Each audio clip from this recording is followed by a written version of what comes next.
Uh, I'd like to mention that today's meeting will be hosted by Sudhakar. You can see on your screen Sudhakar Putluri. Sudhakar has been our active member for a while. He spoke at our meeting also. He is one of the key architects of the electronic voting machine, which was manufactured by ECIL. He retired as the chairman and managing director of ECIL. So Sudhakar, may I invite you to uh, conduct the meeting? The floor is yours. Thank you, Subbarao Garu. Good evening, ladies and gentlemen. At the outset, let me share with you that all the past meetings conducted by Subbarao Garu in his inimitable style set a benchmark and made the participation in every meeting a memorable one. I earnestly request the participants to kindly bear with me in case you fall short of that expectation in this meeting with me as the host for the first time. Getting on to the business of today's proceedings, let me warmly welcome all of you for this 170th FOSWL meeting. For the benefit of the participants who joined us for the first time, FOSWL stands for Friends on the Same Wavelength. Primarily, it is a forum for senior citizens. However, youngsters are being encouraged to attend the meetings to share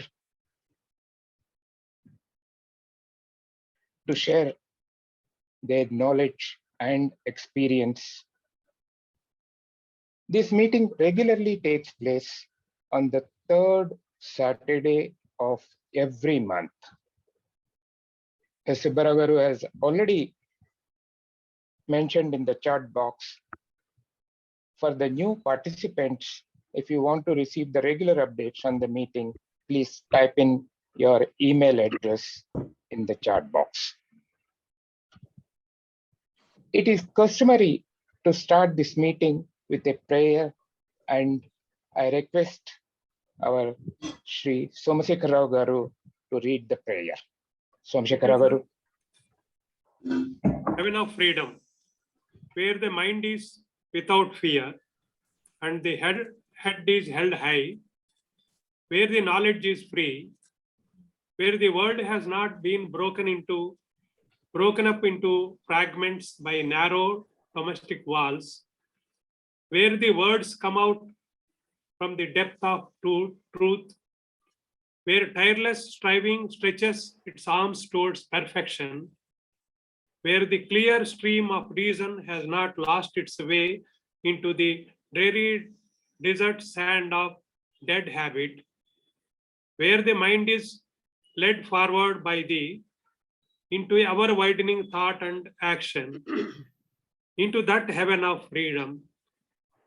My Father, let my country awake.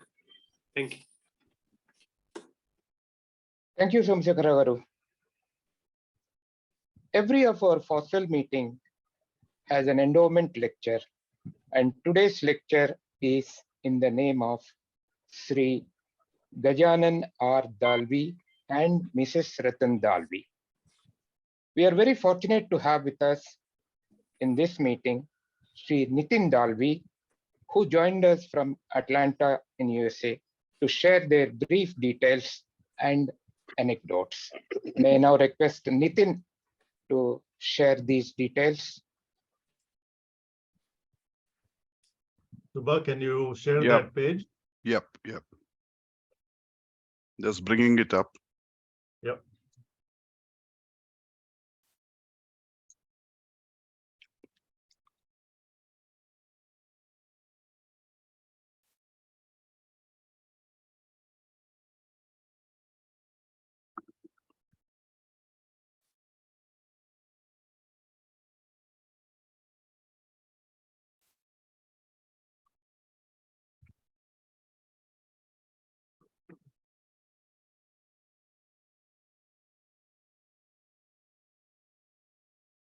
Okay, perfect. Okay, good morning, good evening to everyone. After sort of viewing many of the FOSWL lectures, I was so impressed by what Subha was doing that I decided, I think Subha, it was 3 years ago, or Correct. thereabouts, maybe 4 years ago, that I decided I would endow one of the monthly lectures in the name of my parents. So a little bit about them. My father was an economist, an educator, and a pioneer in the field of management, education, and economic development in India. He did his MA in economics from Gokhale Institute in Pune. Then he went for his PhD to the London School of Economics back in the 50s. And in the 60s, he was elected fellow of this ICAME, which is International Center for Advanced Management Education at the Stanford Business School in Palo Alto. He started his career as principal, worked his way up to be principal of Siddharth College, became fellow of the Bombay University. Then we moved to Hyderabad, where he became director of studies at the what is called ASCII now, the Administrative Staff College. Moved on to the National Productivity Council and the All India Management Association. He was member of the Board of Governors at all the 3 IIMs at the time. I know since then the number of IIMs has increased. And he was a fellow of the Asian Productivity Organization. So he was ably supported by his wife, my mother, Mrs. Ratan Dalvi, managing kids alone while he was gone for 4 years for his doctorate back in the 50s, going with him to Stanford. Unfortunately, the kids, myself, my sister, and I couldn't go, helping him through his illness and on and on. So they were truly a made for each other couple. May they both rest in peace. Thank you.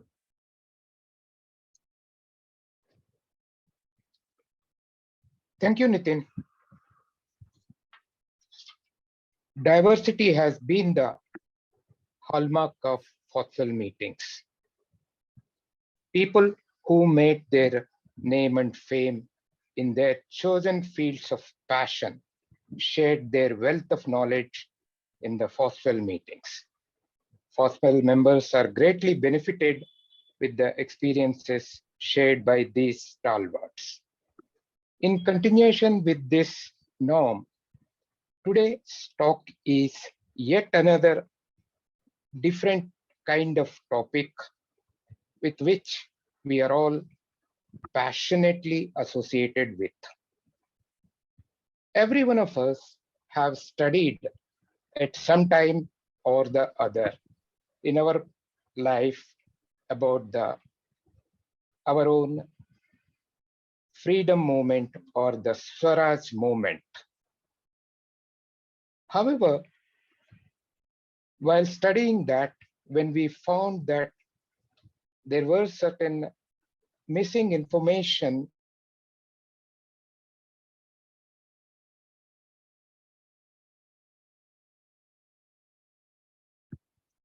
Looks like we lost him there. Yeah, we got cut off there. Yeah, I think maybe some power outage at his end or something. We'll just wait for him to come back. Is he in Hyderabad? Yeah, he's in Hyderabad. So our chief minister boasts that there's no power failure in Hyderabad, yet we still have once in a way, there's a power blip. Just not in his house. I think, yeah. Subragaru, I think I'm back. You're back. Okay, go ahead. So we felt that probably we must have felt that there must be some missing information which would have made our understanding of the freedom movement more comprehensive. We have today with us the speaker who wrote a book on an interesting aspects of this movement after intense research and extensive travel to the different parts of the world. Interestingly, the author of the book, I found that is not a historian by profession. He is a hardcore technology person who has taken up various technical jobs, including the propulsion systems for the space shuttle. May I now request Sri Nitin to tell us more about today's speaker and formally introduce him to our participants. Nitin? Thank you, Sudhakar. So just very briefly to introduce Vijay, a friend of mine. He's a retired technology executive. He grew up in Ooty. He holds degrees in engineering from the University of Illinois and an MBA from the Wharton School in Pennsylvania. He has worked in the aerospace industry, which included, as Sudhakar mentioned, working on propulsion control of the space shuttle. And then he has worked quite a bit in the FinTech industry in many parts of the world. He's an avid history buff, and he enjoys weaving insights and nuances from his wide travels and readings into evocative storytelling. His first book, The Swaraj Spy, which is what he'll be talking about today, is based on research facts about the life of his grand uncle, who was part of the little-known espionage wing of the original Indian National Army. A lot of us think of the Indian National Army. Apparently, there was something prior to that, which is what he will talk about as well. The book has been published by HarperCollins, and Vijay just spent the last 4 weeks on a successful book tour in India. So with that, I'll turn it over to Vijay, and I'm sure we are in for a very enthralling session. Over to you. Okay, thank you. Yeah, thank you. Just before, go ahead, please. Just before I request Vijay to deliver his talk, may I now request all the participants to kindly type in their questions in the chat box so that at the end of the talk, we can put those questions to the speaker. Thank you. Yes, Vijay, the floor is yours right now. Okay, thank you very much. And let me try share my screen. Okay, let's see.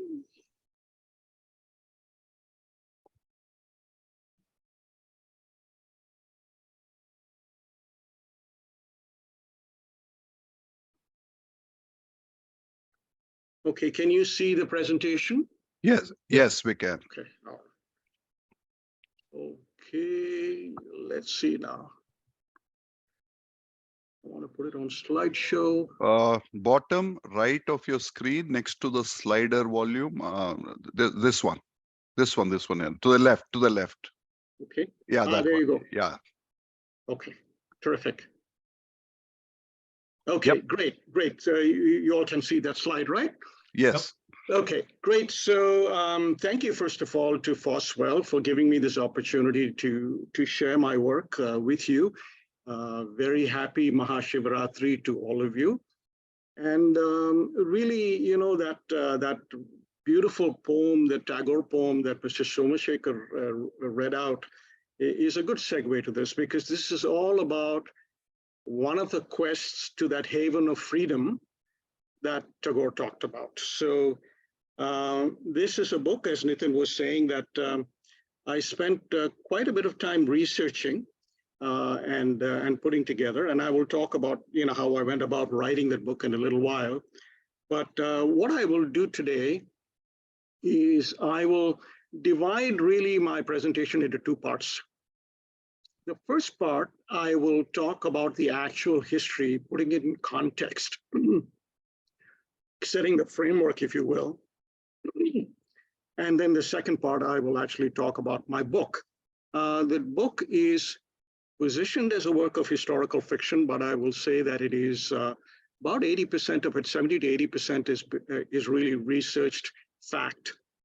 And I've used my narrative skills as a way to make those facts easily approached and understood.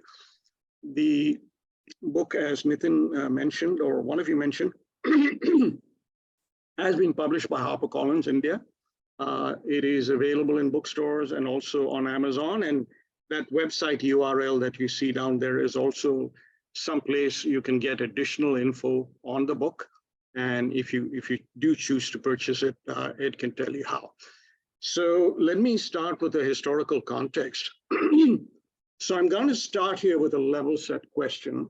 And this question is only open to people who haven't read the book. Nitin, if you've read the book, you don't qualify. So I'm going to ask you a question. Who was the first leader of the Indian National Army, or the INA?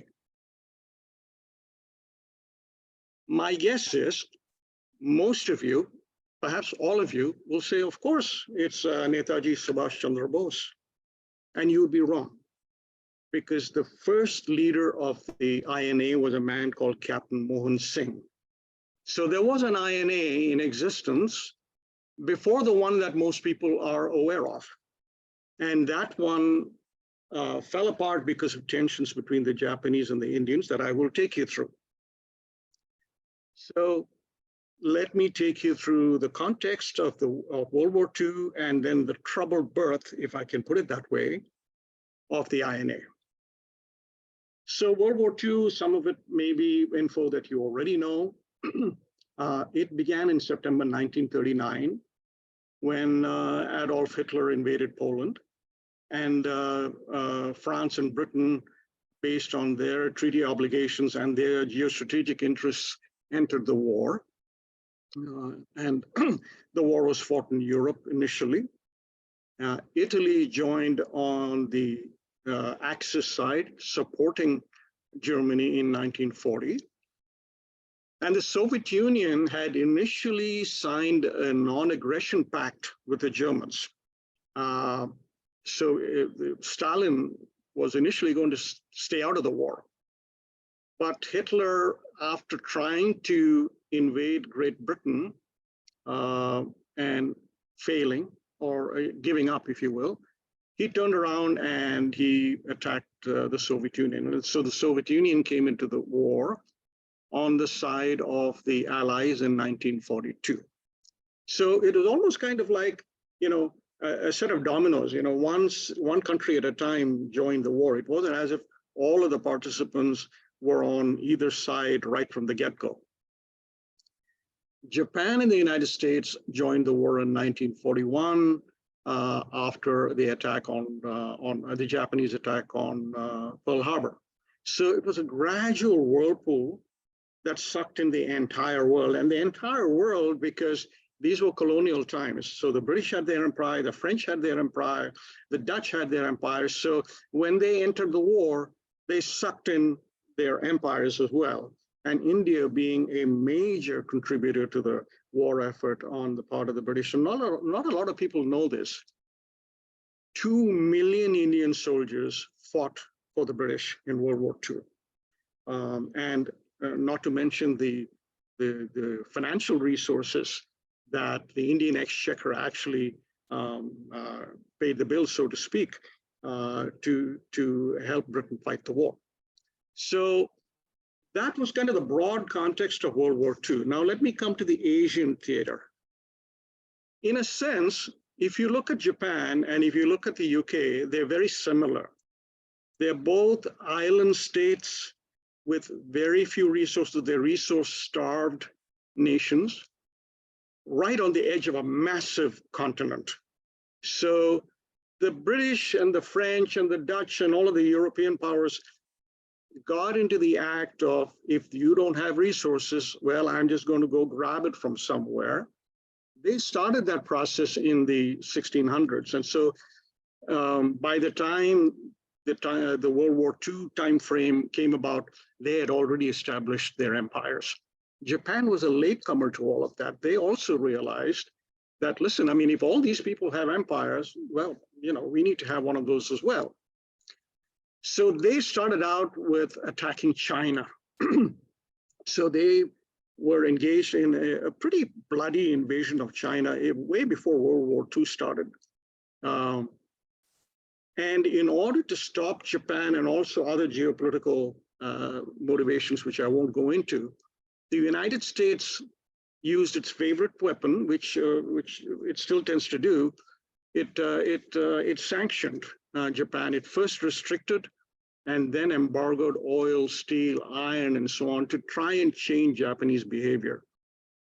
But what Japan did, because they had a militaristic government, they said, okay, to heck with you guys, and they attacked the rest of Asia, and they occupied French Indochina, which is today Vietnam, Laos, and Cambodia.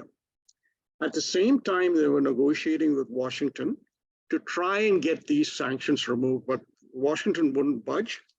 So as I'm sure many of you know, on December 7th, 1941, Japanese planes, which were borne by aircraft carriers, attacked Pearl Harbor. There have been many movies on it and so on, so I'm sure you're quite aware of it.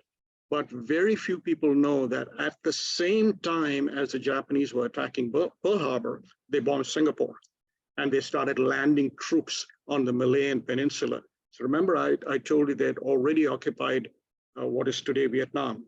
So from there, they sent troops, and they started landing troops all across the coasts of Malaya, which you may be able to see on that slide there. So let me shift to how does this affect India? You will see two pictures there, unless it's kind of blocked by these thumbnails. There is a picture of a Japanese officer. His name was Major Iwaichi Fujiwara. And there's also a picture of a Sikh gentleman. His name is Pritam Singh. Now, Fujiwara is a very interesting man. He kind of saw himself as kind of the Lawrence of Arabia for Indian independence. He was actually a great believer in Indian independence. He knew a lot about Indian culture. And although he was only a major, he was able to convince the senior Japanese military leadership to kind of launch an intelligence operation to further the cause of Indian freedom. So the first thing he did was, this is even before Japan launched an attack and invaded Malaya. He met this man, Pritam Singh, in Bangkok. Pritam Singh was already an independence fighter, and he had his own network of amongst Sikhs and other Indians living in Thailand. So through Pritam Singh, he came into contact with many other civilians, him meaning Fujiwara. And then when Japan started landing troops on the coast of Malaya, Fujiwara and a small staff of 14, along with Pritam Singh, accompanied that invasion force. And what they were doing is, while the bulk of the Japanese infantry was fighting the British Army, which is mostly made up of British, Australian, and Indians, very, very large number of Indian troops.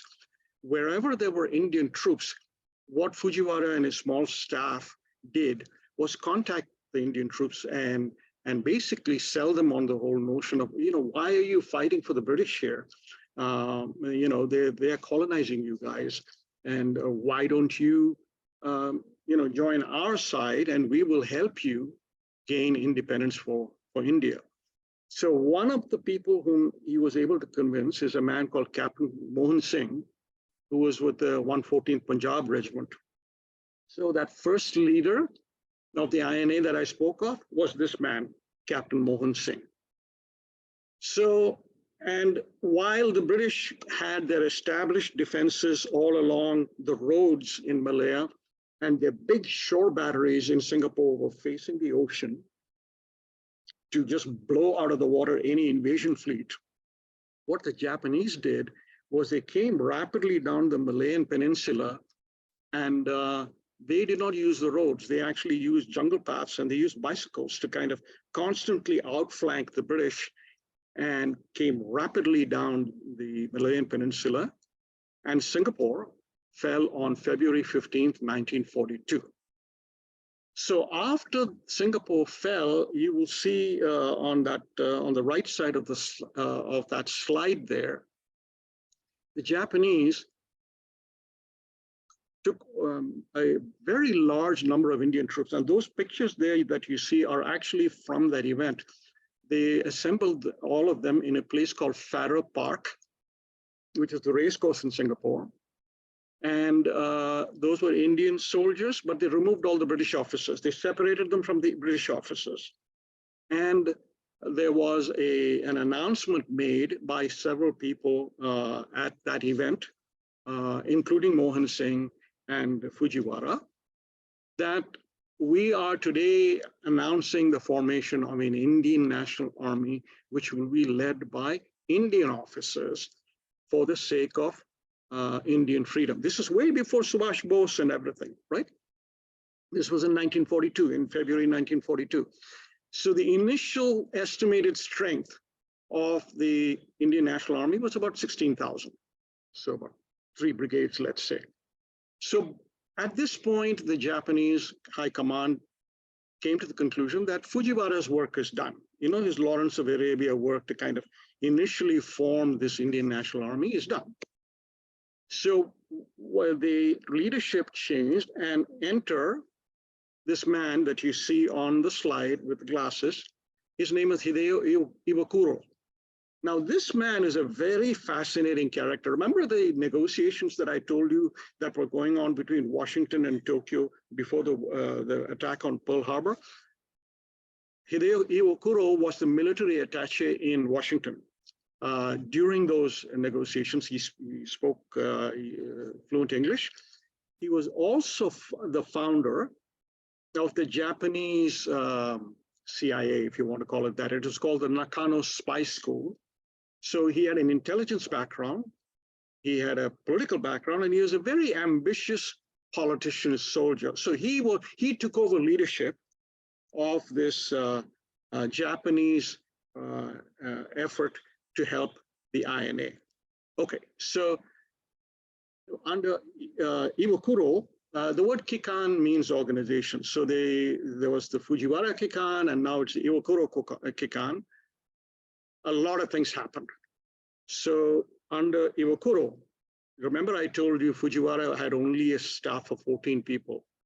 With Iwakuro, the Japanese actually invested, if that's the right word, a staff of 500 people to support the Indian National Army and something called the Indian Independence League, which is a political wing, which was a companion to the military wing. The INA was the military, the IIL was political, and more about that in a second.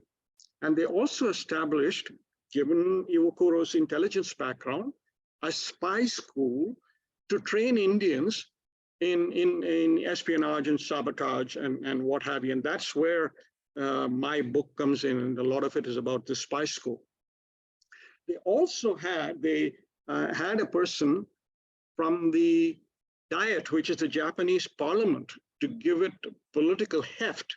There was a man called Mitsuru Toyama, who was part of the nationalist wing of the Japanese Diet, to also be part of the support infrastructure. So the Japanese not only, made available a colonel level officer, a staff of 500, but also a member of parliament to support this effort. Now, this political wing, the Indian Independence League, had something called a Council of Action, call it a board of directors, if for the lack of a better word. It was led by, in Tokyo, there was a man called Rash Bihari Bose, who was also a freedom fighter. He fled India because the British were about to capture him, and he went to Tokyo and he settled there. He had a Japanese family and so on. So he was the kind of the connection in Tokyo with Tojo, Prime Minister Tojo, and the Japanese government. In Malaya, the Council of Action was made up of a man called KPK Menon. You may have heard of the well-known Malayalam newspaper called the Mathrubhumi, which is, I think, the largest circulation periodical or the newspaper in India. He was the founder of that publication. He also had fled India because the British were after him. So he was in Singapore. This man called N. Raghavan, who was a lawyer from Penang, he's that person that you see in the tie there.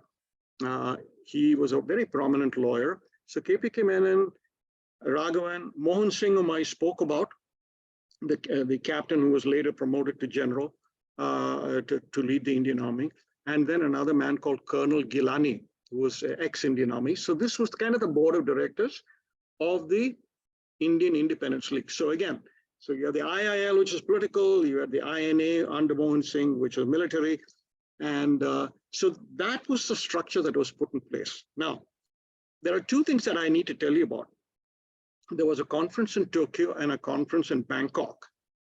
That was really, those conferences were there to establish the rules of engagement, which would define, now you have the INA, you have the IIL, you have the Japan's.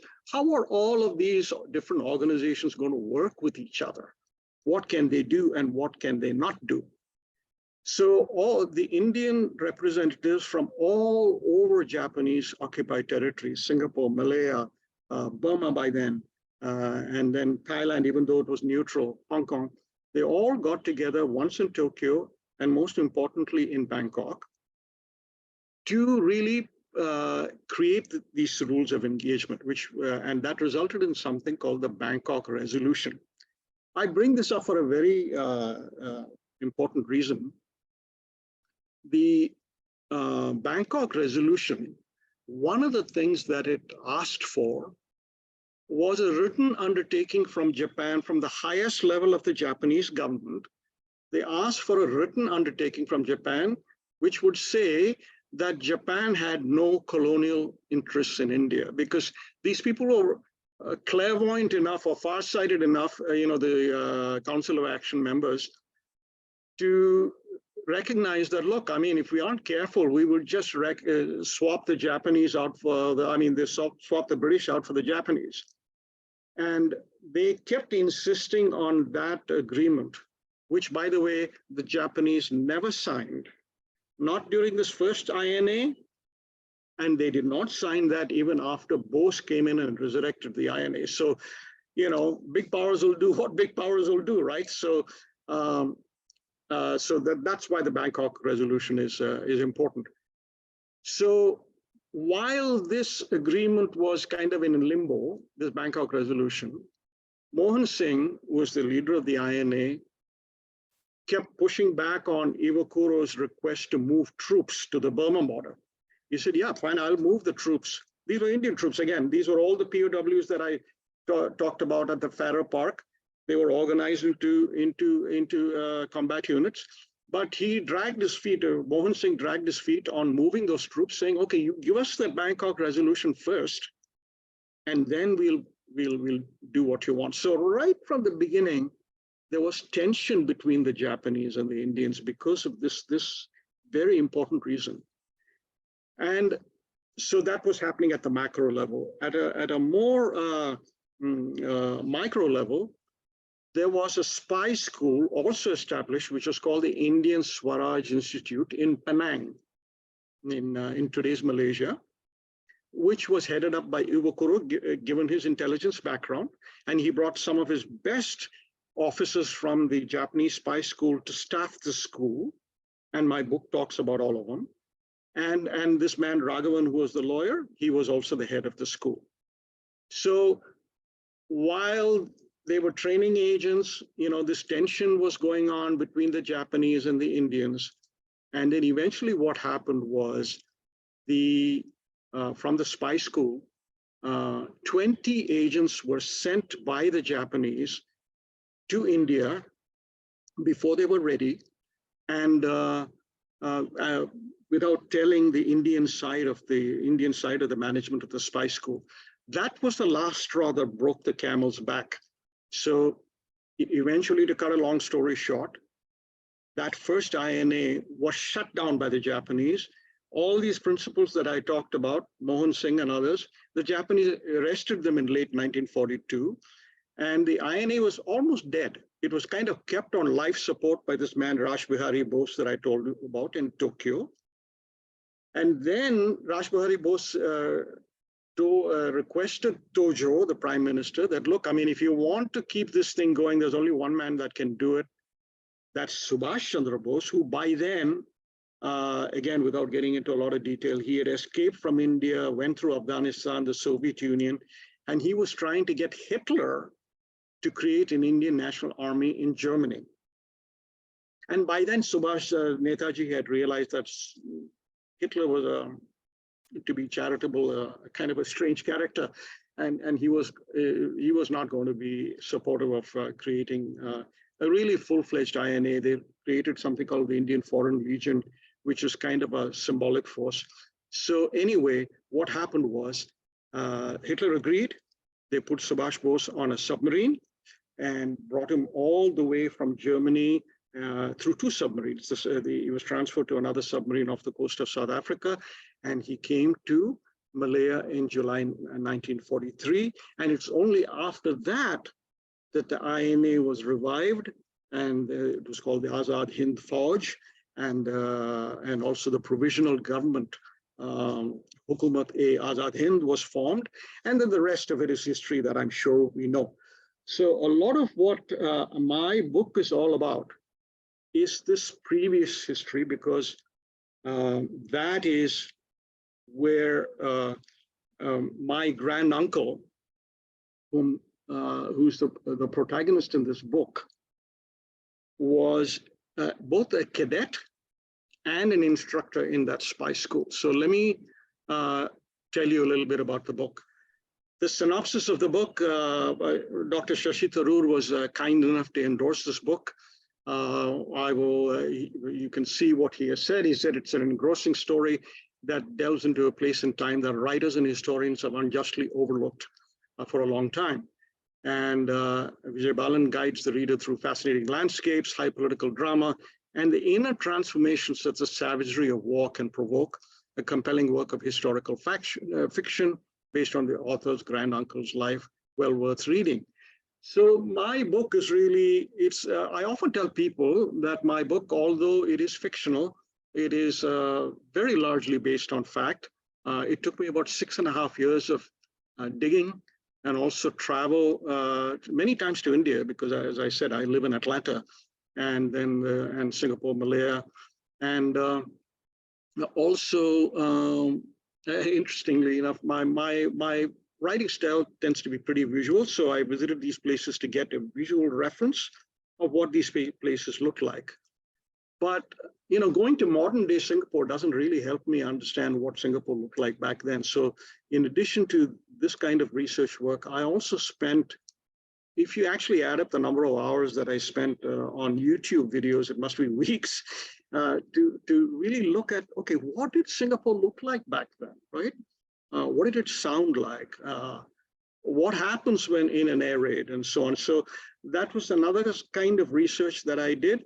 And then places that I couldn't journey to. Burma, a good part of my book is set in Burma. Burma was Myanmar, it was too dangerous for me to travel.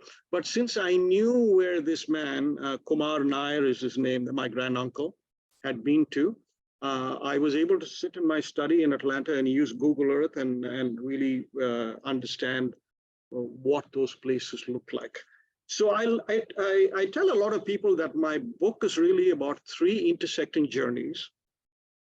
One is the physical journey of this man. Okay, let me also just kind of give you a brief idea of the story arc itself. This man, T.P. Kumaran Nair, was an officer with an outfit called the Malabar Special Police, which was set up by the British right after the uprising in Kerala, the Mapla uprising, to make sure that they could quell insurgencies and break up riots. And it was a very fearsome force, very brutal force, to be honest with you. And so when this man was asked to disperse a group of protesters in Madras on Marina Beach, right by Presidency College, he said, all right, I'll follow the order. And then when he got up close to the protesters, he found out they were all women. So he refused to carry out the order. They threw him out of the Malabar Special Police. He went back to Calicut, tried his hand at business. The Great Depression came in, again, these global events that affect ordinary people. His business got destroyed. And then he went to Singapore for a better life. And there he met KPK Menon and Raghavan and these people. And then World War II broke out and he was trapped behind enemy lines and leaving his young wife behind in Calicut. And it was through these people, KPK and others, that he then joined this spy school. So the book itself is an intersection of 3 different journeys. One is his physical journey from Malabar to Madras to Singapore to Penang and Burma, and then finally back to India. Because, you know, these 20 agents that were sent to India prematurely, they were quite likely captured. So my granduncle was sent on a rescue mission to find out what happened to these agents. So that is that physical journey. It is also his personal journey of transformation, because war and these global events can affect different people in different ways. And I got my hands on letters that he had written, and he got them smuggled out. And I could see a transformation in the man from kind of a gung-ho, you know, take that hill and take 3 hills behind it kind of an officer, to kind of a more reflective person as the book you know, carries on. And the third is the backdrop, which is India's own very messy, tumultuous march to independence with the Quit India movement, World War II, peaceful non-cooperation, and all of that. So my book really focuses on the effects of what these global events have on people, not the events themselves. So this is not a book about strategy and troop movements and geopolitics, but it is really the story of how all of these things in the background, how do they affect an ordinary person and their families? So that was the man. My granduncle, my dad's mother's brother, his name is T.P. Kumaran Nair. There's a road named after him in Calicut today. So really, you know, this book chronicles what happened to him, but also kind of weaves in all of this other history that I spoke about. So here's the story arc. I kind of already talked about it. Yeah, so I've already described this. And so he's trapped behind enemy lines when Singapore falls, and his wife is stuck back in Calicut, or Kozhikode as they call it today. And on that picture on the right side, you will see Marina Beach as it looked like on the top. That second picture is the house in Calicut, which still exists, by the way. That's our family home. And then that third picture is the surrender of Singapore when the Japanese basically took control of the city and separated, as I said, all the British officers from the Indian soldiers. So as I told you, KPK Menon introduced Kumar to this man, Raghavan. He joined this Indian Swaraj Institute spy school. That spy school, by the way, was located in a place called the Penang Free School, which still exists today. And you see the picture of that school there. It is located on what we used to be called Green Lane. It's called Jalan Masjid today. And that school was run by Raghavan and Ivukuro. There were 34 cadets that were trained. My granduncle was one of them. And what were they trained in? They were trained in codes, surveillance, evading people that are trying to follow them, and including arms training, small arms, firearms, even maybe, I don't think they got into mortars or artillery. It was mostly small arms and combat. But also, these cadets were trained. So there was this military side to their training, but they were also trained to go into factories and foment civil interest, civil unrest. Because the idea was to get these people sent behind British lines to do classic espionage, but also to get factories to close and people to go on strike. Because just at the time this school was established is when the Quit India movement started in India. So there was already a lot of unrest in India. So the idea was these people could be sent there to kind of accelerate that interest. And I will also tell you that there were two different kind of motivations for the training. Iwakuro and the Japanese wanted a more military, classic espionage type of training. Raghavan and the Indian side wanted more of this fomenting civil interest, unrest. And again, that is another source of tension between the Japanese side and the Indian side. They had two different visions for the school. So as I said, he became a drill instructor, KP Kumar and Nayas did. And these cadets were sent to India without Raghavan's consent. So Kumar was sent on a rescue mission, but with very, and these, by the way, let me also add that these cadets were possibly captured because of a double agent who was telling the British what was happening in the school. Because remember, a lot of the people who were part of the the INA were previously British soldiers. Some of them still had loyalties to Britain. And one such agent was telling the British information as to what was happening. And that man, whose name is Colonel Durrani, after the end of the war, he was awarded the George Cross, which is the second highest award that the British give anybody after the Victoria Cross for services rendered. Okay, so so Kumar was sent on a rescue mission, but with very different instructions. The Japanese told him to go identify the surviving agents amongst the ones that were sent and to continue the mission. But the Indians, the INA, Raghavan and others told Kumar to go identify the surviving agents and hide, just go to ground until the end of the war. So some interesting kind of dynamics that were going on in the background. So as I said, those were the conflicting instructions that Ivakoro told him to continue the mission, and Raghavan told him to go and hide till the end of the war. So the rest of the story is Kumar's quest to cross war-torn Burma through jungles and Myanmar. Even today, getting around there is not an easy thing. I mean, its infrastructure is very poor, let alone back then. You pretty much had to walk all the way. And what he was doing this in what I would call a hall of mirrors, because any one of the people, even so-called on his side, could be a double agent. So he was kind of doing all of this in kind of a very challenging environment. And while this was happening, his wife Malu was awaiting his return, not knowing whether he was alive or dead. And in the book, I describe how she deals with this crisis in her own very unique way. So the book is really, the question is, okay, will he return successfully and rescue his colleagues? And how will the, quote, savagery of war affect these two people who are caught in the middle of, these incredible global events?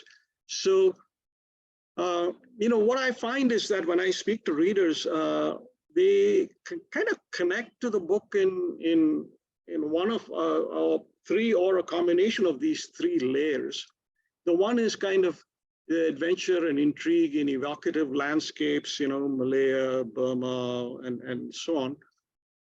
Or really the larger questions of karma and the human condition, because really that big semicircle that he goes through from India to Singapore to Burma and back, that counterclockwise circle, in some ways you can look at it as a metaphor for life itself.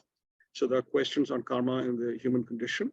And then there are the larger geopolitical riddles in terms of, okay, who are the good guys and who are the bad guys in all of this, right?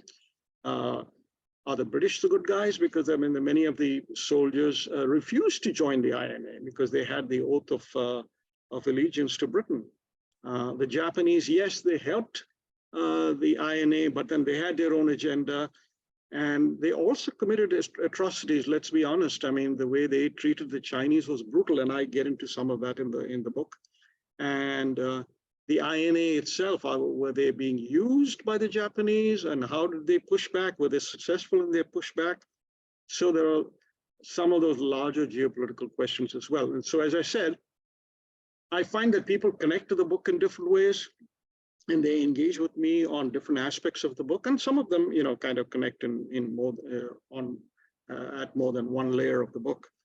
So that really is my introduction, kind of the political framework and the landscape, as well as kind of a brief introduction to the book. Those three pictures that you see there are interesting. All the way on the left, that is the INA monument. There was a monument that was created during World War II by the INA to commemorate the sacrifice of all the people who participated in both INAs, not just the Subhash Bose one. The British, after they occupied Singapore, reoccupied Singapore, they blew it up. That's the picture in the middle. That's all that was left. And the picture on the right side, if you go to Singapore today, you will see a little commemorative plaque there that tells you about what used to be there. So this is kind of a brief story, as I said, into one attempt to get to that haven of freedom that was talked about at the very outset of this program. And so I'll stop there, and if there are questions or comments, I'd be happy to take them. So I've stopped sharing my screen here. So I'll hand it over to Mr. Sudhakar, I guess. Yeah. Okay. Thank you, Vijay, for your very interesting introduction about your book. Personally, today I came to know a lot of facts which I never knew. Thank you very much for enlightening me, and hopefully all other members also would have got similar feeling. To just get into the questions, one of our senior member, Group Captain Arora, he wanted to know whether did you meet any of the descendants of who knows your great grand uncle? Yeah, that's a terrific question. You know, when I was a little boy, my father used to tell me stories about this man, because to my dad, my granduncle was a great hero. And these little bits and pieces of the story used to float around in my mind. And then my father passed away. And then about 13 years ago, to be exact, I had an epiphany. I said, wow, this is a story that must be told. So I said, okay, let's find out what's out there. And I went on the web, and there was nothing. You know, the 80-plus-year-old trail was just sub-zero. It had gotten cold. So I did all of the research that I talked about. But one thing that happened was I was sitting here in this house, and we have a house in Coimbatore, which is where I'm speaking to you from. I was talking to a cousin of mine who's a retired colonel in the Indian Army. And I told him about this book, and I told him what it's all about. And then he kind of gave me a funny look, and he said, Vijay, I've heard this story. And I said, come on, who did he hear it from? And he said, there's this old man who lives across the street, across the hall from me in another building in Pune. He's told me exactly the same story. And I said, wow, okay, tell me his name. And he told me his name. And I know the names of all the 34 men that were trained, and he was one of them. So I jumped on a plane, flew to Pune, met him, and at 90-something, his mind was sharp. And he told me a few things about the Institute and about my granduncle and so on. So that was really the only person that I met who was trained along with my granduncle. The rest of them are all gone. But family-wise, there were people like aunts and uncles of mine who were kind of senior in their years now, but were children at the time when my granduncle was alive, including my dad, you know, as I told you, he told me a lot of it. So that was the extent to which I was able to meet people. And, you know, one of my biggest regrets was by the time I decided to write the story, his wife only passed away in 2002. I wasn't able to meet her, you know, so I wish I'd been able to meet her.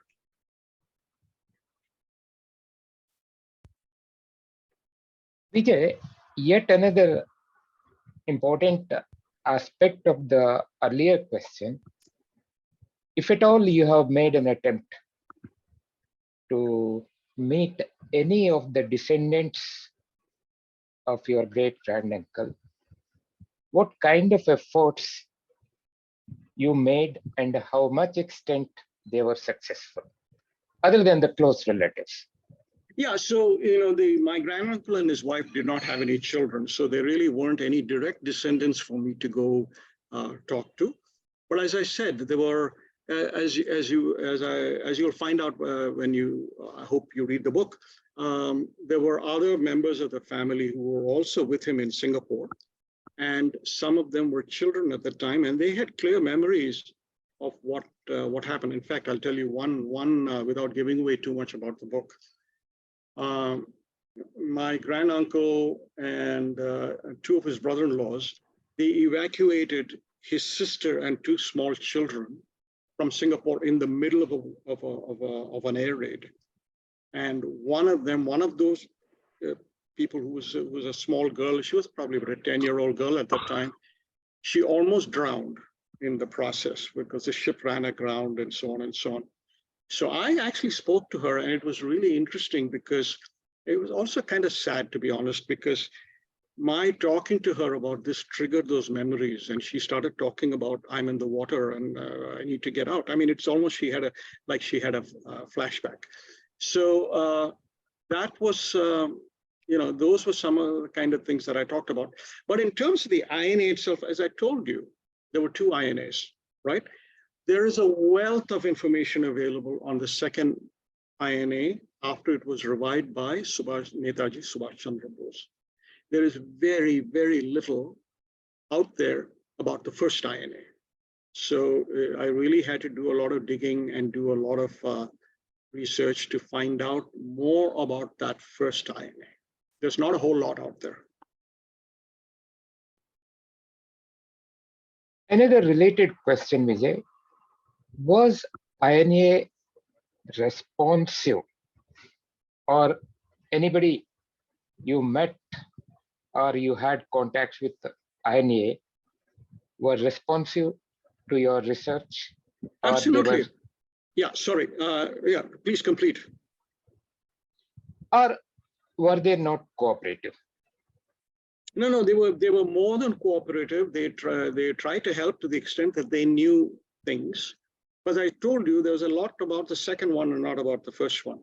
But I will also tell you that as part of my research, I reached out to, she's passed away now, Captain Lakshmi Sehgal, who commanded the first all-woman combat regiment of any army anywhere in the world. She was a doctor who was part of Netaji's inner circle, and she commanded the Rani Jhansi regiment. So as part of my research, I reached out to her, and she was in her 90s, and she was kind enough to have her daughter, Ms. Subhashini Ali, read out my email to her because she couldn't read at that time. And she told me that she had heard about my granduncle, she knew the name, and that he was very close to one of her cousins, a man named Kuti, who actually finds mention in my book. That man Kuti is a character in the book. So the people in the INA that I reached out to, they all were more than happy to try and help. It's just that there is a paucity of information out there. And to the extent they could help, they helped. Thank you, Vijay. Since you have mentioned about Mrs. Lakshmi Sehgal, one of our members, Shailendra, wants to know what is her role in the revival of the INA? Yeah, so as I told you, after this first INA died, Netaji was brought over from Germany. So he started from scratch, created a senior leadership team to kind of revive the INA. And she was one of his key inner circle members. So she played a pivotal role in reviving the INA, not only in terms of commanding the Rani Jhansi regiment. There were 4 regiments, by the way: the Gandhi, the Nehru, the Azad, and the Jhansi regiment, which call them regiments, probably brigade size, I'm not sure. But in addition to that, she was also kind of, Netaji's kind of right-hand person for issues that had to do with organization, healthcare, and things like that. So But she does not figure in my book, because by the time she came into the picture, it was this second INA. As I told you, I kind of stayed within my lane of trying to tell the story of what happened during that first INA, and specifically this espionage unit, and the different people that were trained there, and their backgrounds and their personalities and how they kind of interacted with each other and all of that. So there was enough material there for me to get my teeth into. And one important thing about writing a book is focus. You know, if you try to be all things to all people, then the book tends to wander. So I kind of stayed within the ambit of what I was trying to do.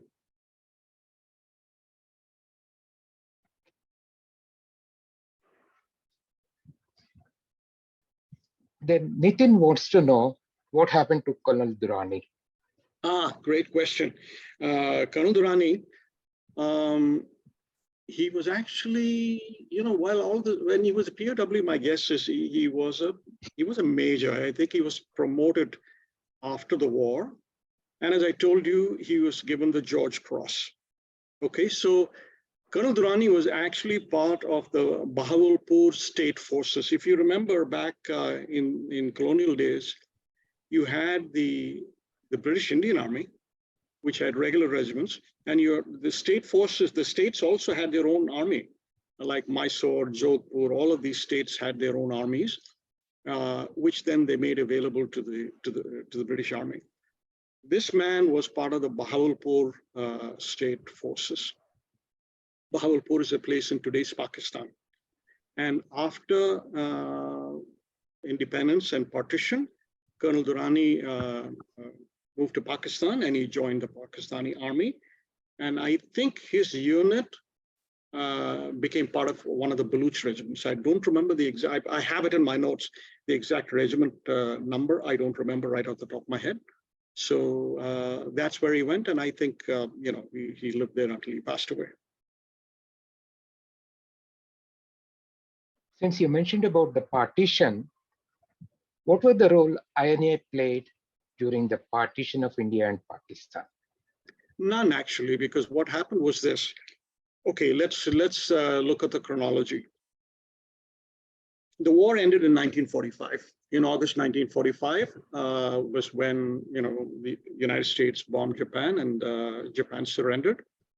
And as the British forces, even before that, as the General Slim's army victoriously came through Burma and swept the Japanese out of their way, many of the INA soldiers were captured and they became British POWs. And famously, three of them, Shahnawaz, Dhillon, and Sehgal, Captain Lakshmi Sehgal's husband, these three were put on a show trial at the Red Fort.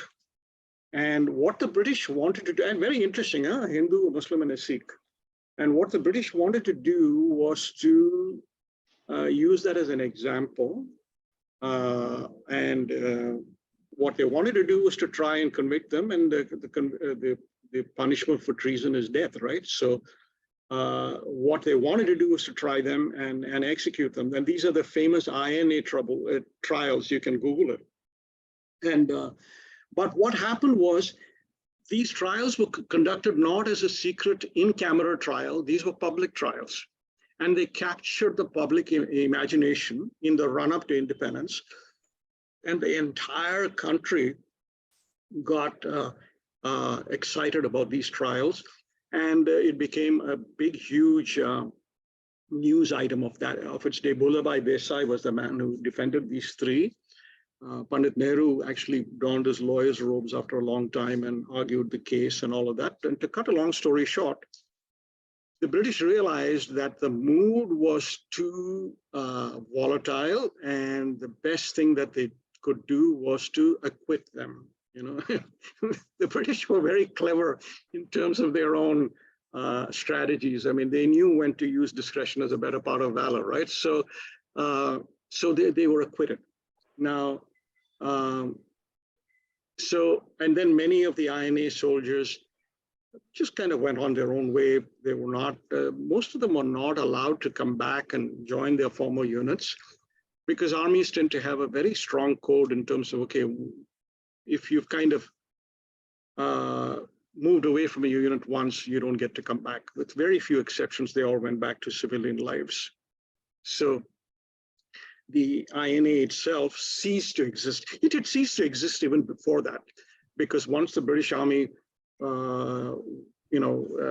destroyed the Japanese, they destroyed the INA as well. So it had ceased to become effective as a military unit.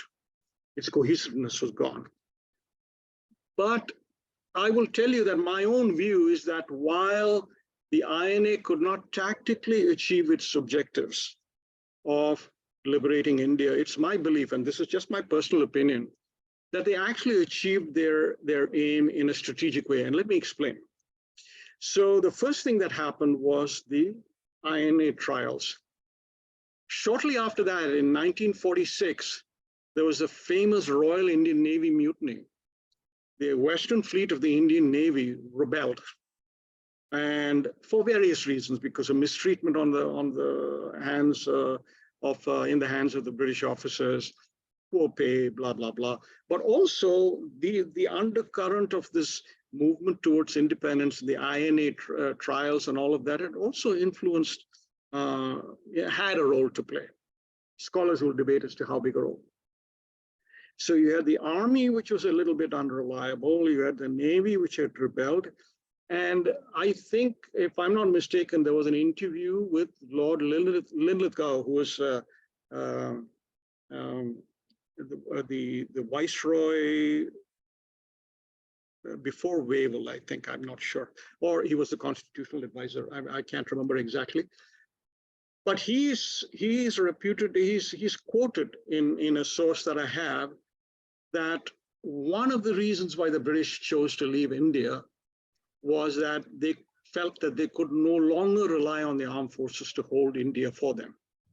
And I think, and this is an opinion, I think they came to the conclusion that if that army, the Indian Armed Forces, the Army, Navy, Air Force, were to turn sides and rebel and continue this rebellion, it would make the uprising that happened in 1857 look like a kindergarten picnic, because it was a much larger force, very well trained, very well armed.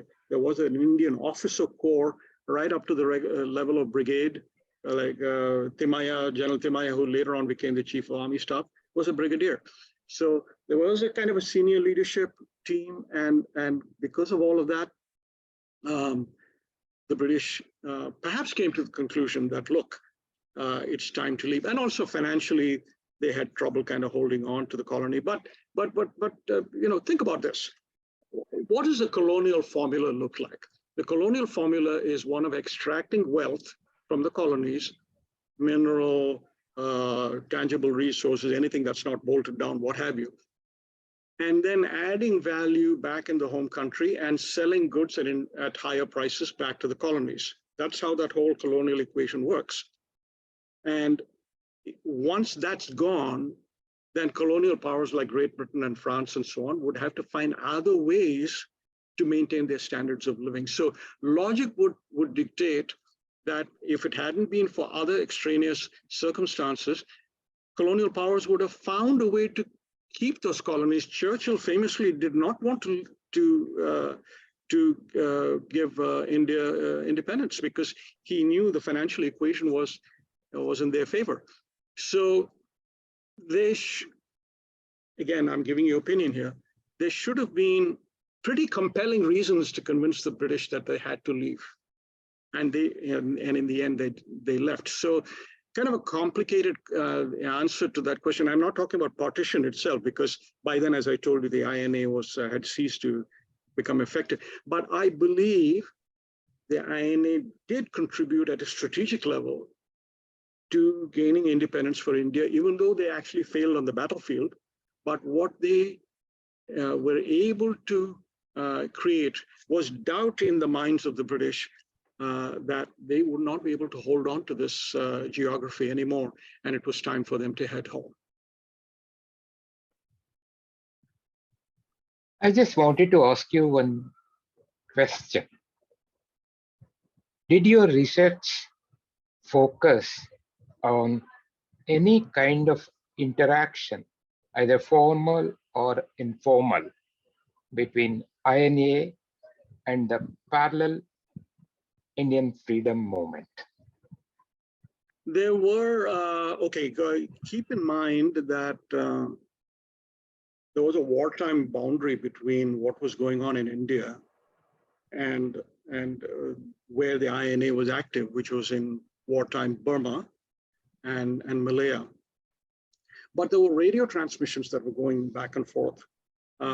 In fact, famously, there was this thing called the Congress Radio, which broadcast from secret locations in Bombay on, I think, the 42.3 meter wavelength. And they were broadcasting, and those broadcasts were being received by the INA. Equally, the INA had its transmitters that were broadcasting through shortwave back to India, including broadcasts by Subhash Bose himself.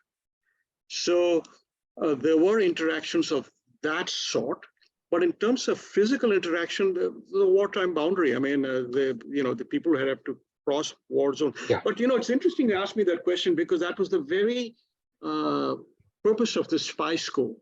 The spy school was created to create that bridge, right? To send agents to kind of foment rebellion in India and then bring information back from there and all that. And at the end of the day, as I told you, all of that came a cropper because of the tension between the Japanese and the Indians. Great. Very interesting insights you have given, Vijay. May I now request Subbarao Garu to conduct the question and answer session if he has got any more. I think there are some on the chat, and Vijay, maybe it's not just a straight question about the events, but I was just wondering, the very fascinating story of your granduncle. Just visualizing, like you said, you wanted to go to those places and get a visual of the actual scene where this happened. I mean, there were communication, travel, money in those days was not the same as today, right? How did these people even fund all this, move across countries? How did your uncle land up in Singapore? And, Raghavan and all the other people you mentioned. How was this whole operation funded? Okay. Let me unpack that question. There are several layers to that. There was a fairly significant Indian expatriate population in Malaya, as elsewhere in the British Empire, because one of the things that the British did was they took labor with them. If you take a look at the fact that there's a large Indian expat population in Fiji or in the Caribbean, right? It was kind of indentured labor that they took, right? So the estate workers even in today's Malaysia, a lot of the estate workers are Tamilians who were taken way back then as indentured labor. Then following them, there was kind of the bureaucratic class that followed, working in clerical jobs and other administrative jobs all over the British Empire. The British Empire was actually run to a large extent by Indian clerical and civil service employees. It's only the very top layer, the creamy layer, if you want to call it that, which was English. So people like Raghavan and others had migrated to Malaya, to what is today Malaya, way back then. So they were actually, many of them were even born there, right? But in terms of my granduncle itself, himself and his sister and their children, they moved from India to Malaya on a very famous ship. It's called the Rajula, the Royal Mail ship Rajula. A lot of the Indians that went to Malaya then, went on that one ship. And my granduncle's brother-in-law was an officer in the Royal Air Force, and through his position, he was able to get tickets on the Rajula for this particular trip, to answer your very specific question. But keep in mind that all throughout the British Empire, that the Greece that ran the British Empire was Indian talent and Indian muscle, right? So they used Indian soldiers all over the British Empire. I'll give you, I mean, I'm digressing here, but the famous Opium Wars, where the British exported tea from China, and to pay for it, they took opium that was grown in India, and they got a significant portion of the Chinese population hooked on opium. And when the Chinese protested and they threw the opium into Canton Harbor, they sent troops to put down the the Chinese, and there were 2 opium wars. It was Indian troops that fought those wars. Yeah. So it's Indian muscle. And then all of the admin framework, it was all Indians that, not all, there were others too, but that was the Greece that kept running this empire. Just to add to that, Vijay, and I'd been to Beijing once, and they took me to this thing called Summer Palace, which was apparently destroyed during these opium wars. And the soldiers who destroyed them were Sikh soldiers. So the Chinese have a particular animosity toward the Sikh soldiers. They called them devils or something like that, because they were the ones who were physically there, and they destroyed the Summer Palace, which was, it was sort of like the Red Fort of the Chinese emperor at the time. Exactly. So the Brits basically used Indian soldiers to destroy Chinese, palaces and stuff. In the course of your research, did you also figure out how the British, with all their abilities and competence and claimed competence and whatnot, how could they not smell that something like this was happening right under their noses?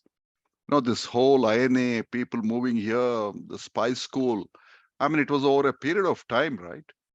So, well, when all of this happened, the British had been thrown out, right? So the INA was formed after the British were evicted out of there by the Japanese, right? So all of this did not happen when the British were in control.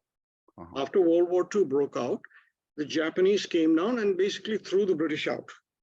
And then a lot of the Indian soldiers that surrendered to the Japanese, the Japanese separated the British officers and gave the surrendered soldiers an option.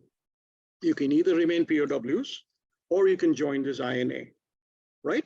And by the way, I should also, in all fairness, also state that many Indian soldiers refused to join the INA because they said, no, we have given our oath to the British and we prefer to remain as POWs. Some of them did that, but many did join the INA. So all of this happened after the British left, but embedded in your question is this notion of even after they had left, they had double agents like this Colonel Durrani, who was telling them what was going on. So British intelligence was active in these occupied areas all throughout.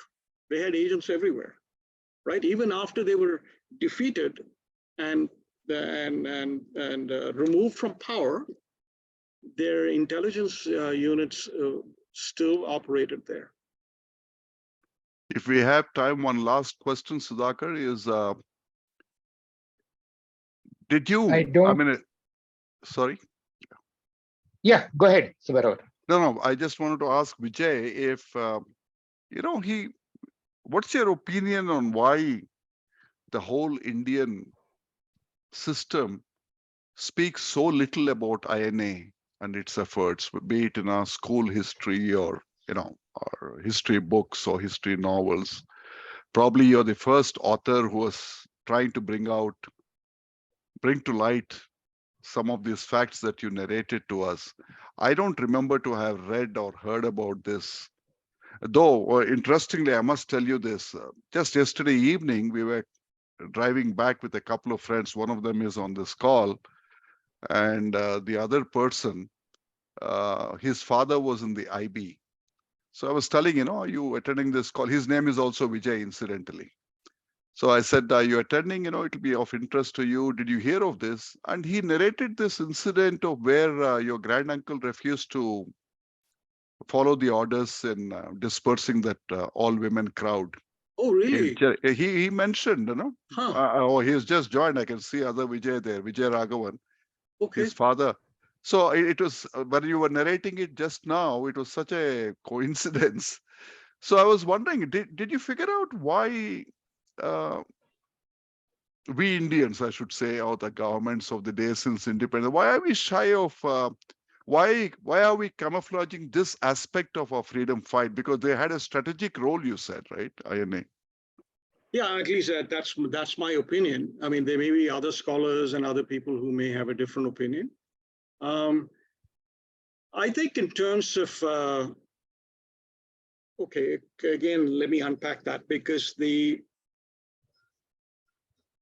INA itself, it's well talked about and followed a lot in Bengal, because Netaji Subhash Chandra Bose was a Bengali. We tend to be a very diverse country, so we tend to have our local heroes. And I mean, that's just the nature of the polity. I'm not making a value judgment there. So the interest in the INA tends to be localized based on where those people came from. Now, in terms of this first INA, it's completely unknown. I mean, and part of it is because of the very nature and the charisma of Netaji. He was such a towering personality that, you know, he was like a lightning rod. I mean, in a positive sense. I mean, all of the stories and the narratives kind of circulate around him and what he had to do. The very first one, remember the first, people also, you know, again, I'll give you an opinion. I mean, people celebrate successes. They don't like to celebrate, you know, failures. So that first INA collapsed. Right. But it collapsed for very interesting reasons. And that nuance is not brought about, and that brought out, and that is it collapsed because the Japanese did not ever, before or after, give a written commitment that they had no colonial designs on India, right? But it collapsed. Right. So therefore, okay, that's not an exciting story. What is an exciting story is the fact that there was another army that almost succeeded, came to the very gates of India. The INA troops actually came to a place called Moirang, which is not far from Imphal in Manipur. So that's a better story than the one about, you know, something that didn't succeed. So those are some of my opinions. Thank you. Sudhakar, I'm done. Thank you, Vijay. It's a very interesting insight into the independence movement, which we are not aware of. Your fascinating story has given rise to many applauds from our members, as you can see in the chat box. Thank you once again for giving such wonderful lecture. Now, may I request Subbarao Garu to propose the formal vote of thanks. Sure, I think you've done that, but on behalf of the president, Mr. Venkateswara Tipineni, first of all, thanks to all of you who joined us on a holiday. Somehow this missed my attention that it's a Shivratri, and especially a night when many people keep awake, so they must be all still napping, you know, trying to wake up. And first off, thanks to Nitin for setting up this endowment in the name of his parents, and also sharing some details of their life and work. Appreciate that. And today's meeting logistics sponsorship is by our secretary, Mr. Subhash Chandra Bose. Incidentally, he's on the call. He is a former, he's from formerly from the CBI. He's retired. So I'm sure he also found your story very interesting. And thank him. He has set up a logistics sponsorship in the name of his wife. Thank him for that. Vijay, what I think endeared your talk to all of us is the uncanny manner in which the flow with which you narrated the whole story. You know, we were almost reminded, I think Nitin and Anand will relate to this. We had a fascinating history teacher in school. And I think history can be made interesting only when it can be really weaved into the form of a story, and that's the sense I got. But hidden behind that casual style, I think we could also see the tremendous work that has gone, the research that has gone, because the ease with which you were able to recall the names, the interrelations between them, contextualizing in a timeline, in the world war theater as well as the freedom struggle in India. I mean, I think you've got it all, programmed much before. What is that, Nitin? Chat GPT? What is the new one? Yeah, that's right. Almost like Chat GPT. I think anybody asks any question, you're able to quickly, what is Durrani? What is Raghavan? Where is he from? And, it just shows It's called I think that Vijay. It's called Vijay GPT, by the way. Vijay GPT, yeah. Well, I hope my intelligence is not artificial. But, That's a good one. but thank you so much for saying those kind things, because I've often felt that, school systems the world over have kind of done an injustice in the way they teach history, because they make it boring and they make it intimidating, because at the end of the day, you mentioned the word story. To me, history is his story or Right. her story or their story. And so if it's made into a story, which I've tried to do in my book, I think it becomes, I'll give you one little nugget. A reader actually contacted me and she said, it's only after I turned the last page and put the book away that I realized I'd actually learned a lot of history. And that was exactly my objective, to kind of tell people about all of this intricate history with a lot of pushes and pulls, but put it in the form of a story that anyone can easily relate to. Right. So if some of you choose to get the book, I do hope you enjoy it. Let me know what you think of it.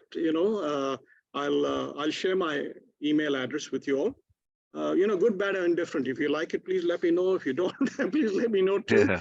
And yeah, thank you. Thank you very much. No, it's interesting. You just mentioned a sentence which triggered a thought. One of our classmates wrote a book and gifted a copy to each of us at our recent reunion, which is about exactly what you said about the school education system is not really what it ought to be. And I don't know if you guys can see this book. There's a book. It's called Vihangam. Okay. It's written by Gangaraju, one of our classmates from school. And it says, one who dares to fly free. Mm-hmm. And he says, like the famous statement, right? I didn't let the school interfere with my education. So, there's something to talk about. Of course, he's from the Ayn Rand genre. Obviously, you can make out he mentions about, and he dedicates his book to his mother, who he says only studied up to 4th class, but is far more knowledgeable than many who have college degrees. Mm-hmm. So it's interesting and a coincidence that you also mentioned about the injustice that the school education has done. But I must commend our speaker for today, your passion and your commitment to detail, I think has come through very, very clearly to me, at least in the talk. And that's, and for a techie, right? I mean, you've been in the FinTech all your life, payment systems and whatnot, and then to go on research and travel to all these places and dig out history. Very fascinating. So thank you so much for spending the evening with us. And we hope that your book becomes a huge success. Of course, I'll share your email address with our members. We have a mailing group, so we'll, as well as this recording, you asked me about this recording. Yes. So in a couple of days, typically in a day or two, we publish the video recording. So, and I would invite you whenever you have the time, 3rd Saturdays, evening, 6:15 India time. We will always have a talk. As today's host and chairman, Sudhakar, mentioned, it's on a variety of topics. I'll send you, I think I sent you a list of some of the former speakers. So yes, it's a very, very wide ranging, topics and subjects. So So you may want to talk about next. yeah, I'm coming month. to that. You took the words out of my mouth. So I just wanted to also share about our forthcoming talks. Uh, Again, a very eminent speaker we have for March, Dr. Vikas Sukhatme. He is currently the Dean of Emory School of Medicine and the Chief Academic Officer there. And he was formerly the Chief Academic Officer at Harvard as well, Harvard Medical School. And he is doing some fascinating work in researching affordable care for cancer patients. So he's going to speak to us in March on unleashing rapid, affordable medical innovation. And then in April, it's yet to be firmed up, but we have a very interesting entrepreneur who has a startup called GARV, G-A-R-V, GARV Toilets. Now he is using IoT and various other technologies as a part of this huge movement in India, where India has built a few crores, millions of toilets, to under the Swachh Bharat scheme. He is yet to confirm the talk, but that's the one scheduled for April. And in May, we have a completely different topic. We have Anirudh Chaoji, who's going to speak to us on birds of a feather flock together. He earlier ran Pugmarks, an adventure tourism company, and now he's with the forest department with Tadoba. He also is a consultant to the Assam and Arunachal Pradesh. He's a great speaker on anything to do with forests, animals, but he's going to speak specifically on birds. So that's the topic we have for the next, these are the speakers for the next 3 months. And we have some more lined up thereafter, but typically we announce the next 3 month speakers. So do attend, and especially those of you who are attending for the first time, please make a note. If you haven't, put in your email address and phone number in the chat box and we'll add you to the list. Thank you, Sudhakar. I think we'll close the meeting right now. Thank you very much for conducting the meeting too as our host today. Thank you. Thanks, Vijay. Safe travels. Thanks Bye-bye. a lot. Bye-bye. Happy Shivratri. Bye-bye. And include Hyderabad in your next trip. I certainly will. Yeah. Okay. Bye-bye. I'll close the meeting, Sudhakar.